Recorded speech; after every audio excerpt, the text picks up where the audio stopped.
আচ্ছা বলেন তো এই রেসিপিটার কি নাম দেওয়া যায়? আলুর চপ, ডিম চপ, বেগুনি তিনটা মিলিয়ে একটা রেসিপি।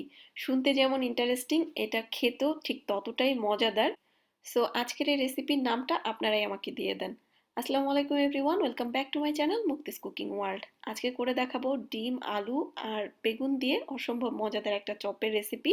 আই হোপ আপনাদের কাছে রেসিপিটা ভালো লাগবে। তো চলেন রেসিপি শুরু করা যাক। আজকের রেসিপির জন্য প্রথমে একটা মিক্সিং বোলের মধ্যে একটা চালনি নিয়ে আমি দিয়ে দিচ্ছি 1 কাপ পরিমাণ বেসন। এবার বেসনটাকে ভালোভাবে চেলে নিব, এতে করে বেসনের মধ্যে কোনো লাম্পস বা ময়লা থাকলে সেটা আটকে যাবে।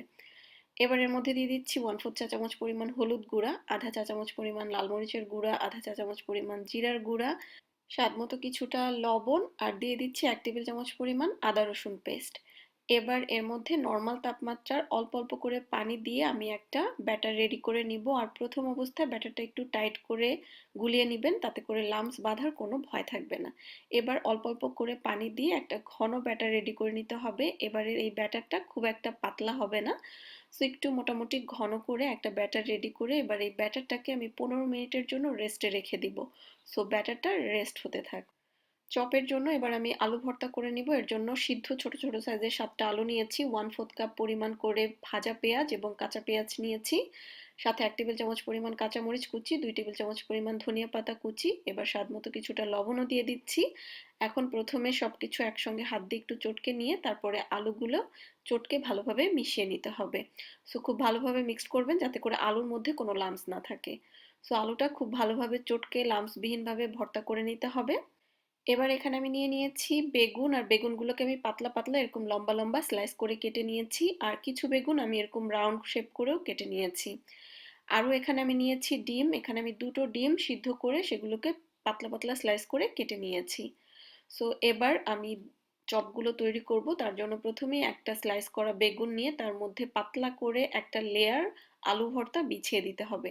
তার উপরে এক স্লাইস কেটে রাখা ডিম, তার উপরে আবারও কিছুটা আলু ভর্তা দিয়ে ডিমটাকে ঢেকে দিতে হবে। এবার লাস্টের দিকের অংশটা তুলে দিতে হবে এবং এভাবে ভালোভাবে আটকে দিতে হবে। খুবই সিম্পল, সো এটা আপনারা হয়তোবা দেখেই বুঝতে পারছেন। আর যারা এটা ঝামেলা মনে করবেন তারা এরকম স্লাইস করে রাউন্ড শেপ করে কেটে নিয়ে এক এক করে আলু ভর্তা, ডিম, তার উপর আলু ভর্তা এবং আরেক স্লাইস বেগুন দিয়ে এটাকে এভাবে রাউন্ড শেপেও করে নিতে পারবেন। সো আমি দুভাবেই করে নিলাম। এবার চপগুলোকে আমি ভেজে নিব। ভেজে নেওয়ার আগে আমি প্রথমেই যে বেসনের গুলাটা গুলিয়ে রেখেছিলাম তার মধ্যে 1/4 চা চামচ পরিমাণ বেকিং পাউডার দিয়ে দিচ্ছি। এটা অপশনাল, কেউ দিতে না চাইলে না দিলেও হবে।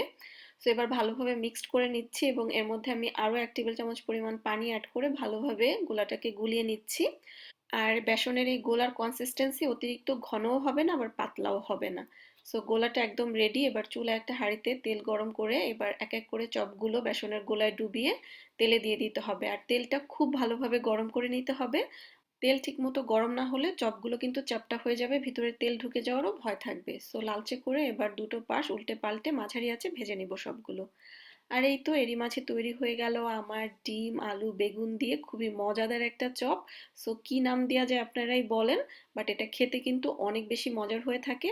আশা করছি রেসিপি ভালো লেগেছে। আজকে তাহলে এখানেই বিদায় নিচ্ছি। সবাই খুব ভালো থাকবেন। আল্লাহ হাফেজ।